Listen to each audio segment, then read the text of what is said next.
Let's get into today's episode of Why We Succeed.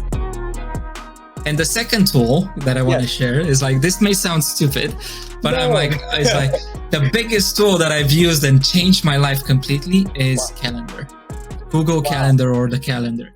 Like that for me, it works amazing in terms of like managing myself, setting myself goals and so on. Because when you see that spot, like 30 minutes, I have in my calendar, like 30 minutes, think about a new business idea.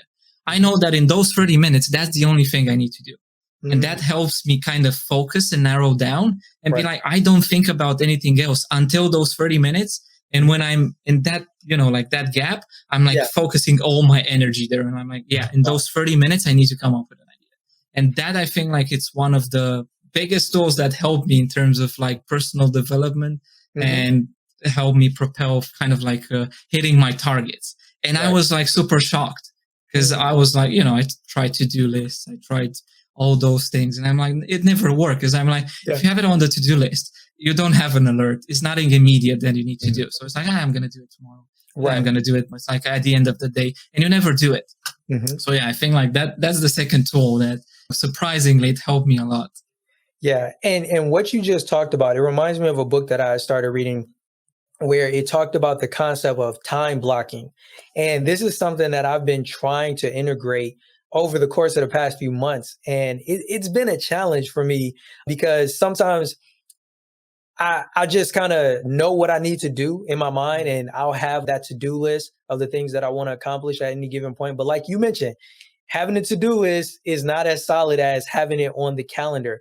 And that's the one thing that I'm working on personally right now, Dennis, is getting to a place where I block out my time. And that's essentially what time blocking is, you know, either the night before or the morning of, you set every time throughout the day what you want to be doing at any given time. And what made me think of it is the example that you mentioned, where it wasn't necessarily a work task, but a task of, hey, I'm thinking about new ideas, or like I'm taking this time for myself for 30 minutes and that's all I'm going to focus on.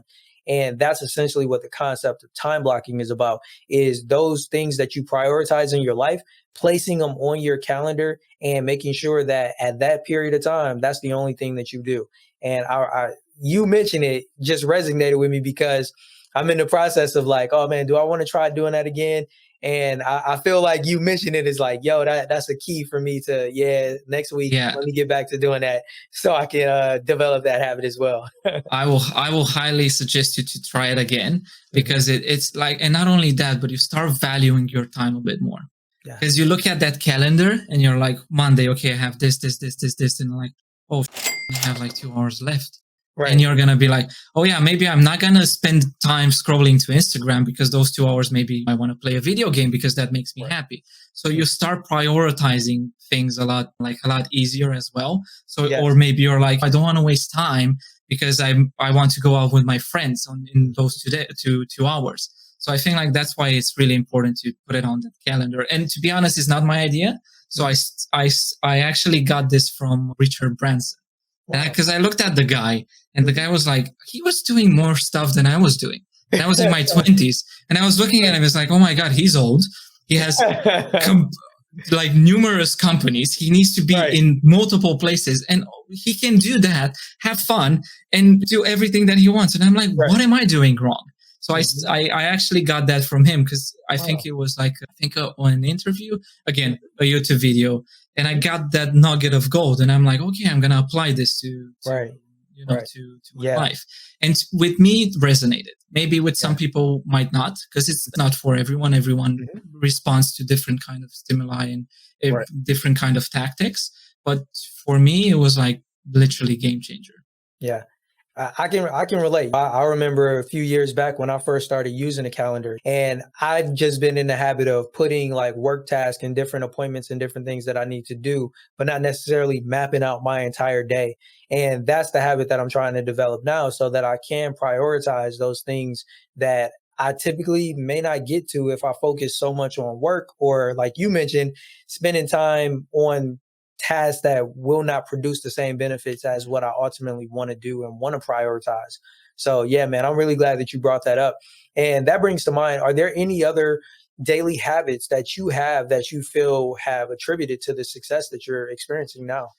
Yeah, breaking down goals into smaller chunks. Like I think like Mm. that's again something that I was never doing, because I was like, oh, I want $1 million, but I was like, Right. how do I get there? It's like, oh yeah, I need to make $1 million. It's like that's a Right. pretty hard goal. So what I'm doing now is like, okay, I want to get $1 million. It's like, okay, what time do I have to get there? And you're like, okay, I have a year. And then you break those into smaller chunks and be like, okay, this month I need to do this, and you put those into the calendar. And for me, that worked the best. Wow. Like that's the thing, is like, break your bigger goal into smaller chunks, and then afterwards put it in the calendar, so you know that every single day I need to focus on these small things so I can get to that big goal. For me, that was like the biggest game changer. Yeah. Like that was okay. And plus you can do, meditations, you can do all that good. You need to take care of your mental health as well, because I think like that's really important as well, because otherwise you cannot perform.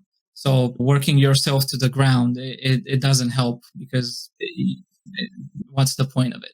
Right. Like if you cannot perform when you need to perform, because you work a lot, but you only have like 1 or 2 opportunities in which you need to be perfect.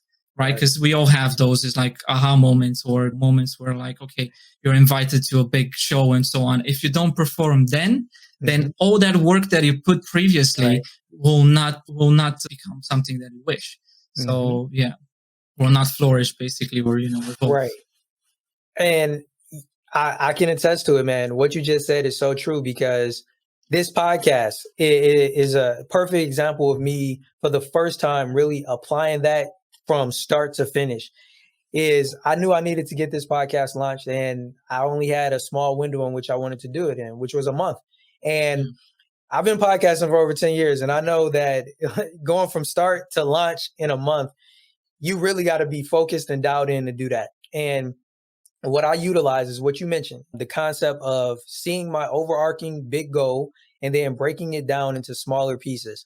And then I utilize the concept that I learned from the book, The One Thing, which is picking one thing every single day that's going to bring me closer to that final goal. So if I'm adding something to the top of my to-do list, that thing that I do first, it always had to do with why we succeed. Whether it was, okay, I need to reach out to guests like Dennis and other people to see if they'd be interested in coming on the podcast. And then once I was done doing that, then it was like, okay, well, I have to set up these recordings and actually do the test calls, do the actual recordings.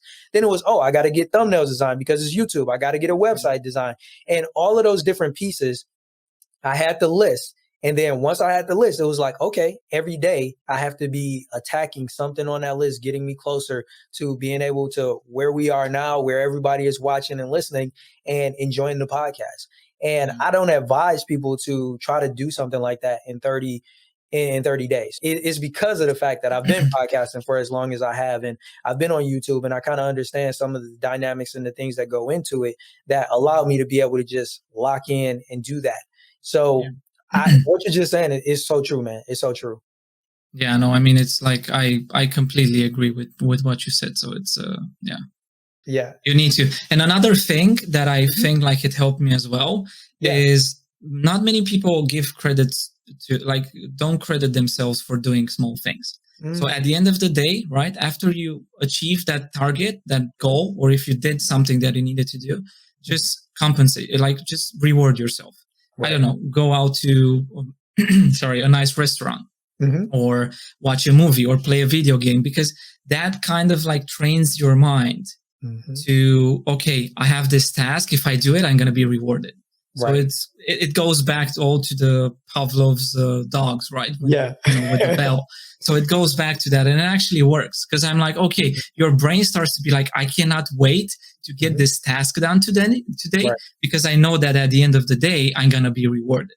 So I think like that's another thing that you can add into this mix to sort of like help you achieve your goals.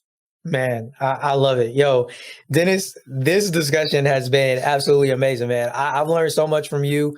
I hope that all of our listeners and our viewers are learning and enjoying as well. And before we wrap things up, I have a fun little segment of the show. It's called Pick Three. Trying to find a better name. Hopefully somebody will help me out on that front and I can come up with some cool name for this segment. But the concept is, I'm just going to ask you to pick 3 random numbers, and each of those numbers that you select will correlate to a question that I'll ask you, and then we'll kind of get your thoughts and your perspectives on that, and then we'll wrap up. Cool. Okay. The numbers are between? So the first number is, all of the numbers will be between 1 and 16. So whenever you're ready, you can pick your first number between 1 and 16. Okay, so I think my first number will be 3. Okay, 3. So the question 3 is, what is a book that you want to read, but you haven't picked up yet? I think that has to be, it's, let me see. Oh, that's a good one. Oh yeah, The Alchemy of Finance by George Soros. Wow. Yeah, so I read that one. Yeah, so it's like a fascinating kind of like book where he explains about how he, like, if for people who don't know who George Soros is, he's like pretty, it's like he's like a very good investor, sort of like Warren Buffett. And he made all his fortune by betting against the pound back in the days. So that's how he got into it. So I think like that's one of the books that I always like, I wanted to read, but I always put it aside because it's pretty hard to read as well. Okay. So yeah. But yeah, is it like a dense book with a lot? Yeah, it's a dense book, and it's very kind of like, it has a lot of technical stuff. But yeah, that's one of the books that I keep pushing aside, and I always say like I should get into this. I should get into this. And I know it's like readers, man. Yeah, I'm like, people might look at me and be like, but he's a designer. Why does he read like finances? But that helps you in terms of like understanding finance a lot better. And that in return will teach you how to invest better or how to manage your money better. Mm-hmm. Most definitely. Yeah. Finance is important for all of us. Anybody that has the desire to be successful, you got to build up your financial acumen. You have to. So true. So that's good, man. And you just gave me a book to add to my list. I'm going to definitely add it to my list. So what's your second number between 1 and 16? The second number will be 7. 7. So the question is, if you could go back in time, what is one thing that you would change about either your business or how you got started? I will not put so much pressure on myself. And I will be like, I will try to enjoy the path and enjoy the journey. Because if you think about it, we all want to get to that goal. We all want to go there and so on. But if you don't enjoy the journey, which is the biggest part, then what's the point of it? Because you're going to get at that goal. You're going to be like, yes, I have this new car. You're going to take it for a ride, take it for a spin. But then afterwards, you're going to want another goal. So if you go from goal to goal without enjoying the path, then life's going to go pretty fast and you're not going to enjoy it. Yeah. So I think like that's one of the main things, and trusting myself. Like I never had a lot of confidence in what I was doing in myself based on what we discussed previously. So I think like just trusting yourself a bit more and just cheering yourself when you do something right. It's like, if you can do this, like give yourself a pat on the back and just go for it. No one needs to see it, but that's what I will do personally. Yeah, I love that, man, because what you talked about, trusting yourself is so key. And I think that's difficult for a lot of entrepreneurs and business owners and people in general, but even more so people who are operating in business, is being able to trust that you are a value and an asset to the people that you're working with, that you're not just in it to make money, but you really care about the work you're doing and you care about the people that you're working with, and being able to trust not just your ability, but your ability to provide value to other people is vital. Yeah. So what's your third number between 1 and 16? 10. 10. That question is, what was the first business idea you had, and did you launch it or not? Oh gosh, yes, I launched it, and I thought I'm gonna be the next Mark Zuckerberg. Like that was a funny story. So I was in the first year of uni, I think, and that was my biggest thing. So I actually went with student travel in the States. Okay. So I worked there. I put some money aside, and then afterwards I came back to Romania, and I had this idea called pickidea.com. So that was the actual thing. So the idea was that I put with ID in contact with businesses that are looking for some ideas and so on, and put them in contact. And I invested, like, I think back then was like 5,000. I did not know anything about design, like how I'm doing. I was literally like throwing the money, and I thought I'm gonna be like, literally. I remember I was like talking to people and like, I'm gonna tell you a secret, but don't tell anyone. I have this great idea. And literally when I launched it, I was like in my living room with my mom and dad, and I was like making fun, like, now I'm going to be the next Mark Zuckerberg. This is the next Facebook. This is going to be so big. It's like people will start coming into my website. And funny enough, I launched the website and nobody came because nobody knows who you are. Nobody's interested in that. So yeah, that was the biggest fail that but yeah, I had I was so passionate about it that I literally forgot about everything that I knew. I was like super passionate. It's like, no, this is my idea and this will work. Yeah. So yeah, that's the biggest fail. So. Oh man, that is so real, man. And I know that is one of those experiences that you'll never forget. And I'm curious, what would you say was the key lesson that you took away from that experience?